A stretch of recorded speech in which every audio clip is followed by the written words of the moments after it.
Hello, welcome है आप सबका हमारी series NCERT line by line में। चलिए कंटिन्यू करते हैं, पढ़ते हैं क्रोमोसोम के बारे में।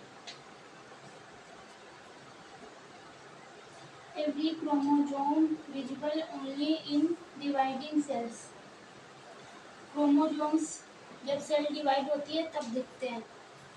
एसेंशियली है primary constriction the centromere on the side of which disc-shaped structure called kinetochore।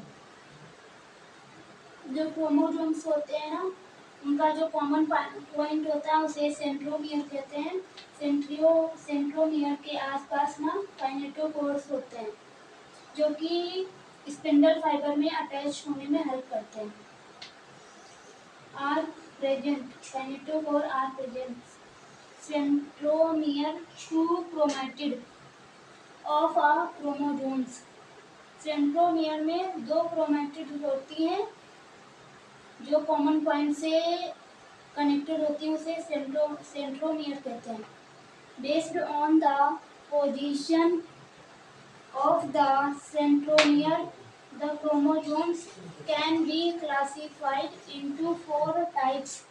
Centromere का मतलब ये नहीं होता कि सेंट्रोमियर केवल सेंटर में ही होता है।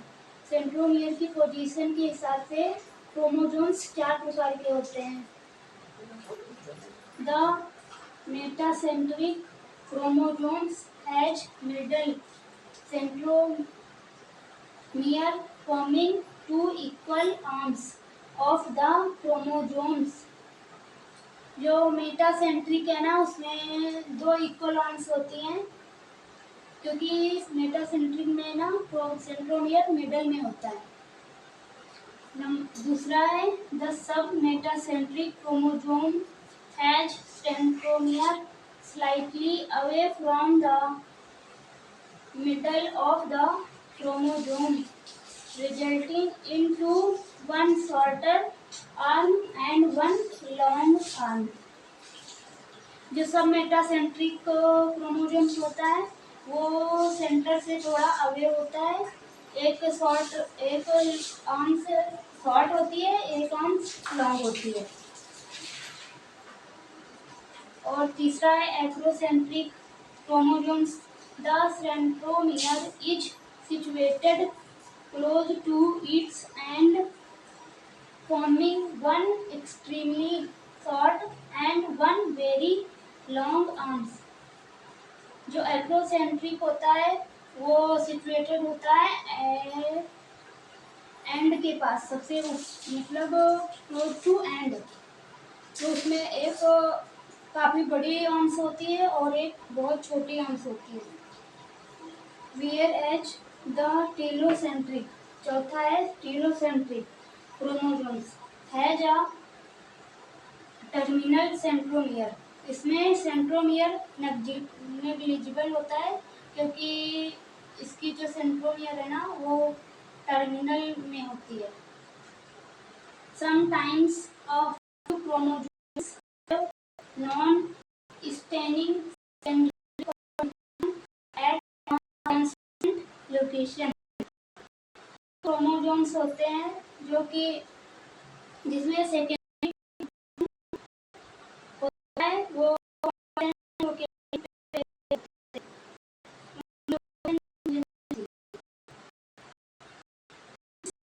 the appearance of a small the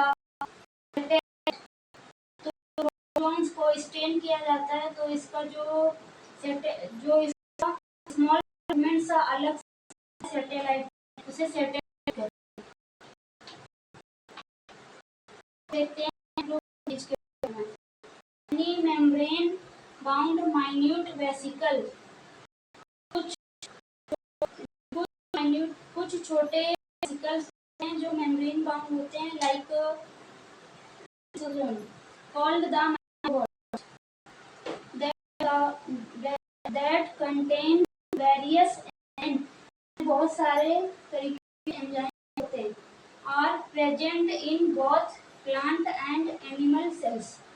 ये दोनों में पाए जाते हैं, प्लांट्स में भी और एनिमल्स में भी। इसके एग्जाम्पल्स हैं परऑक्सीजोन्स एंड ग्लाइऑक्सीजोन्स। ये एनसीईआरटी में नहीं दिया हुआ है। प्लांट्स में, इन प्लांट्स ये जो फोटो रेस्पिरेशन C3 प्लांट्स में होता है, जो कि एक वेस्टफुल प्रोसेस होता है। प्लांट इसे नहीं चाहता है कि ये हो, क्योंकि इसमें एनर्जी बहुत ज़्यादा खर्च होती है। और एनिमल्स में detoxification by peroxidase and catalase enzymes. Animals में ये फायदेमंद होता है क्योंकि यह डिटॉक्सिफिकेशन करता है। इसमें एंजाइम्स होते हैं परऑक्सीडेज एंड कैटालेज।